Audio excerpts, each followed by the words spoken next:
We are kicking off today with AJ Styles, who next year will mark a decade as part of WWE, but how much longer does the phenomenal one have left in the ring? Styles has been open about the fact that he is nearing the end of his wrestling career, and even thought his end had come last year when he suffered his Liz Frank injury. When PW Nexus was asked about Styles, they reported that he still has a few years left on his contract, which means fans shouldn't expect a genuine retirement speech from AJ just yet. Styles will be in action at WrestleMania, where he'll face Logan Paul, adding Paul's name to the list of opponents AJ has faced that includes Chris Jericho, Randy Orton, and Shane McMahon. As for after his in-ring career, Styles has alluded to working as a coach or trainer for WWE, but for the time being, fans can expect plenty of AJ in the ring, at least for the next few years.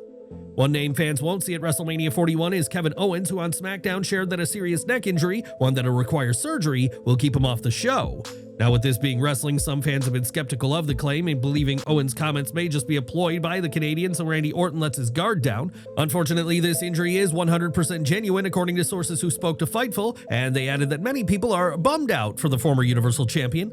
On the My Mom's Basement podcast, Owens said he has a great support system around him, but couldn't hide the fact that it sucks that he won't be facing Orton later this month. Many fans are predicting that WWE will find a replacement for Orton for WrestleMania, but who could step into the prizefighter's shoes on such notice to face the Viper? Perhaps it'll be someone like Omos, who wrapped up his time in Pro Wrestling Noah earlier this year, but despite saying he was leaving to return to WWE TV, has yet to appear.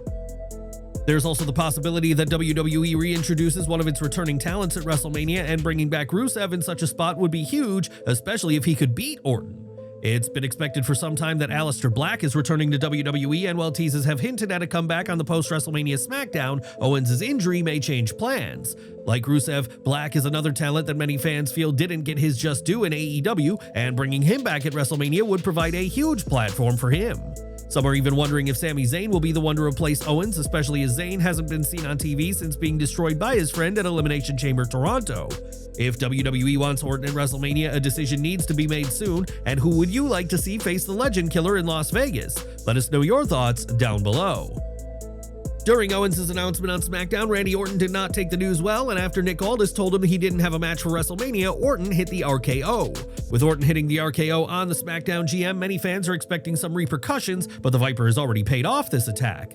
Back in 2023, when Orton jumped to the blue brand, he made an impact by hitting Aldis with an RKO, earning the Legend Killer a $50,000 fine. Instead, Orton paid $100,000, saying that he was doubling the amount for the next time he hits Aldis with an RKO, and over a year later, Orton has made good on his promise.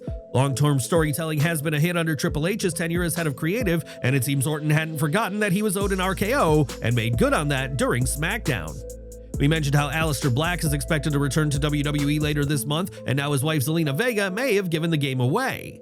On Twitter, Vega shared an emoji of some prying eyes, and while she gave no context, fans in the comments saw it as a nod to her keeping an eye out for the return of her husband. Black hasn't competed for WWE in years, and after a lengthy run in AEW where he was a former Trios champion, time will tell how he fares in his return to the sports entertainment juggernaut.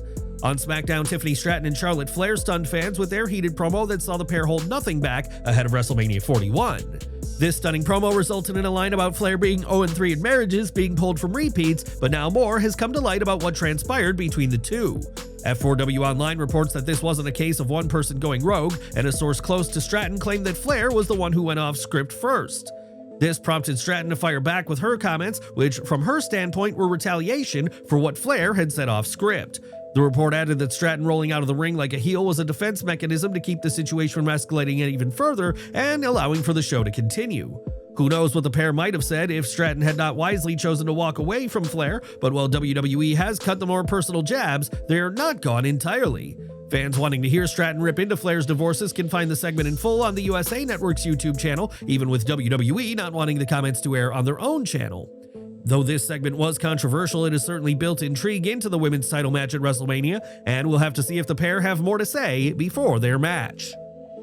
Over to AEW Dynasty now, as the show's main event saw Jon Moxley put the AEW World title on the line against Swerve Strickland, and the champion arrived with Marina Shafir. Not to be outdone, Strickland had Prince Nana, and comic book fans may have recognized Swerve's ring gear as being an homage to the DC Comics character Static. The match kicked off at 11:50 p.m. Eastern, indicating the show had gone long, but instead of the anticipated slugfest, the bout began with mat-based grappling. The tone shifted when Swerve lit up Moxley with forearms in the corner, and while this wasn't a hardcore match on paper, the intensity continued to pick up. They pushed each other to the limit, but interference loomed when Shafir got involved, though Prince Nana stepped in to try and keep her at bay. When Shafir took him out with a briefcase, Moxley accidentally hit Shafir with a cutter, and it wasn't long after that the weapons came into play with the pair breaking out a ladder. This led to a wild sequence atop it that ended with Swerve stomping Mox through the Spanish announce table, and after the referee was taken out, Hangman Adam Page hit the ring. Page set up for the buckshot lariat as both men got to their feet, but the other Death Riders intervened before he could strike, and he took out all three. The Cowboy then hit Deadeye on Mox before the Ops stormed the ring to brawl with the Death Riders, and it seemed the end of Moxley's title reign was drawing near. Swerve nailed the Swerve stomp, but before he could cover, the lights went out, and when they came back on, the Young Bucks hit Swerve with the BTE trigger. The ref crawled back into the ring and counted the pin, declaring Moxley the winner in a finish that got immediate groans from those in attendance. While the bulk of the match delivered, the Bucks' interference in the finish felt like a jarring swing, and without any setup, this moment landed awkwardly and left the fans deflated. Do you think Strickland should have won the title at Dynasty? What did you make of the return of the Young Bucks? Share your thoughts down in the comments section below. With the AEW Women's World Championship on the line, Bayne was accompanied by Penelope Ford to take on Timeless Toni Storm, who was accompanied as usual by Luther. Storm had a brief Rocky-inspired montage before her entrance, which the crowd in Philly enjoyed, and she even came out in a robe like a prize fighter. Bayne used her considerable size and strength advantage early on, overpowering the champion. However, the Timeless One fired back and was able to score a near fall. Ford tripped Storm to help Bayne regain control, and the challenger dominated for much of the match, throwing Storm around to highlight her raw power. The match was booked to establish Bayne as a formidable force in the women's division, and Storm played her role perfectly as she sold every moment to put over her challenger. Eventually, Luther removed Ford from ringside, but Bayne continued her onslaught, and she looked nearly unstoppable until Storm managed to catch her in the inside cradle for the win. Having a surprise pinfall finish rather than a finishing move helped protect Bayne's aura, making it the right call to maintain her credibility despite the loss. The story of this finish is that Bayne was the more powerful of the two, but the veteran Storm was wily and outsmarted her challenger, leaving the door open for a potential rematch down the line. Now, during a recent episode of WWE Evolve, Kalyx made her in-ring debut as a wrestler, though fans may have found WWE's newest masked woman to be very familiar. Kalyx is, in fact, WWE referee Jessika Carr, who was a wrestler prior to signing with WWE as an official, but what does Kalyx mean for Carr's career as the third person in the ring? During a Q&A session, Sean Ross Sapp shared that Carr is still expected to work as a referee, but sources told him that this may not be the last time we see her wrestling.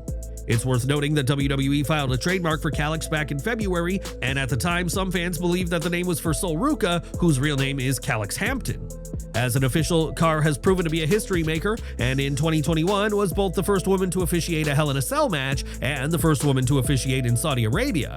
Fans can expect to see her still officiate for now, but Kalyx's time in the ring is just getting started, and we'll have to see if Kalyx is as rule-abiding as her alter ego in the ring. On the latest SmackDown, B-Fab battled Naomi, and while the focus of this match was on Naomi's feud with Jade Cargill, B-Fab's work hasn't been going unnoticed. Fightful Select reports that B-Fab has been impressing a lot of people backstage, and that she was put over by talent for working for her opportunities. When not on WWE TV, B-Fab has been training hard at the Dungeon 2.0 in Florida, which is run by Natalya and TJ Wilson, and it was Wilson who produced B-Fab's match against Naomi. This isn't the first time B-Fab has been praised, as in late 2024 it was reported that a number of people had been pushing for the Hit Row alum to receive more opportunities in WWE. With less than 2 weeks until WrestleMania, the odds of B-Fab making the card are slim, but don't be surprised if more opportunities come her way in the post-Mania season. What have you made of B-Fab on WWE programming? Have you been impressed by her work? And if so, what would you like to see next for her? Let us know down in the comments. Back to AEW Dynasty, as the AEW Trios Championships were up for grabs when Wheeler Yuta, Pac, and Claudio Castagnoli defended against Dax Harwood, Cash Wheeler, and Cope. Harwood started things off by cornering Pac, but he made a clean break, and when Wheeler Yuta tagged in, Rated-FTR kept him isolated in their corner. At one point, Harwood appeared to steal a tag from Cope, but still fought off all three Death Riders by himself before the match descended into a full-on six-man brawl. After a disjointed first half, the pace picked up in the second half, delivering strong action and strong storytelling before Yuta got the win over Harwood to retain the Trios titles. As the Death Riders celebrated and made their exit, Rated-FTR remained in the ring to recover, but in a stunning twist, Harwood suddenly hit Cope with a pile driver and retrieved two chairs. Harwood set up Cope for a concerto and tried to get Wheeler to deliver the final blow, and though Cash initially refused, he eventually assisted Harwood in hitting their tag finisher. They spiked Cope with a pile driver onto the chair and finished the job with a concerto, bringing an emphatic end to the tenure of Rated-FTR.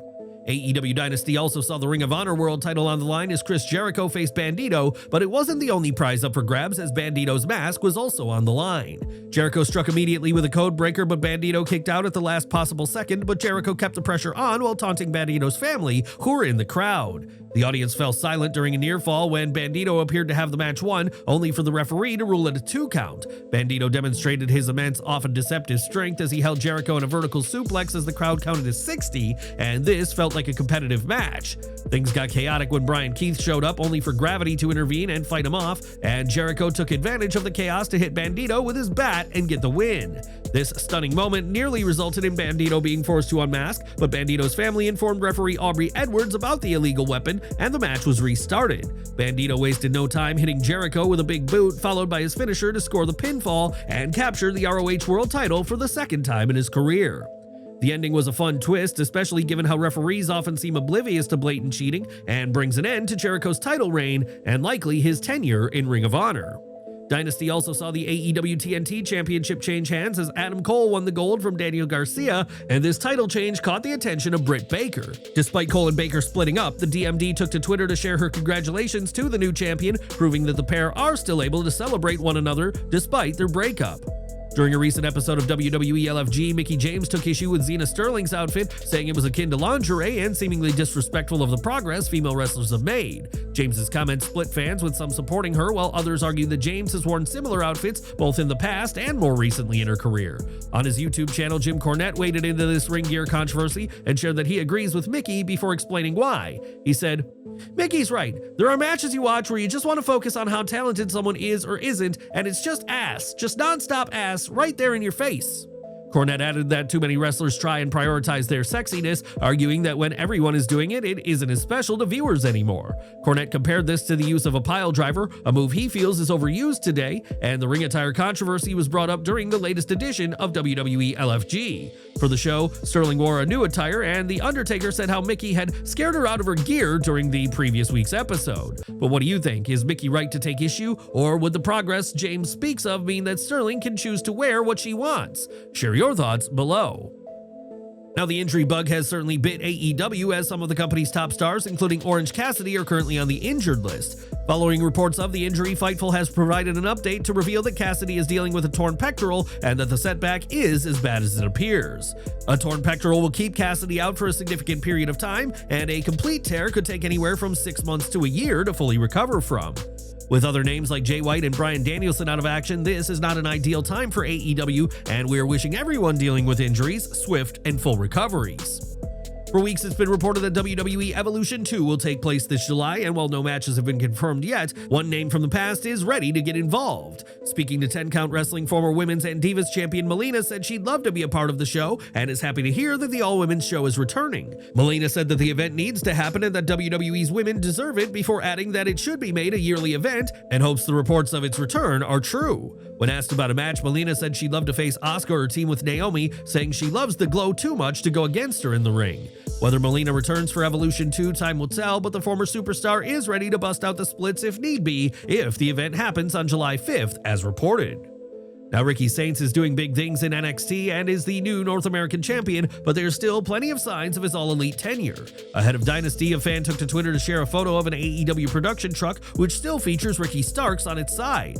Many fans poked fun at this in the comments, with one even pointing out that Saints hadn't wrestled for AEW since March 2024, but was still on the trucks during his absence. One fan joked that this was free advertising for WWE, and while AEW can't change its trucks immediately after a talent leaves, the company would be wise to make its edits sooner rather than later. And we're ending with more from AEW Dynasty, as there was plenty that went down after the show went off the air in Philadelphia. After his defeat in the main event, Strickland spoke to the fans and shared his appreciation for everyone who came to the show, but had a shocking final message to end things on. Strickland ended his promo by saying, Booker T, a nod to the WWE Hall of Famer who recently took issue with what Strickland has had to say. During an interview with The Breakfast Club, Strickland echoed the criticism many have had with WWE's treatment of black wrestlers and a perceived lack of opportunities for many. While many agreed with Swerve, Booker said that he hated people still talk about this race thing and said he was treated fairly by WWE for 20 years. In a response on Vlad TV, Strickland questioned if Vince McMahon using the N-word in front of Booker was Booker being treated fairly, and addressed black talent not getting singles matches on PLEs. On his Hall of Fame podcast, Booker said he recently told Swerve about how disappointed he is, and even went to say Swerve may not even be in wrestling if it weren't for the NXT commentator. Strickland had just 3 words about Booker after Dynasty, but there's a ton of context behind them, ending AEW's latest event in Philadelphia on a shocking note.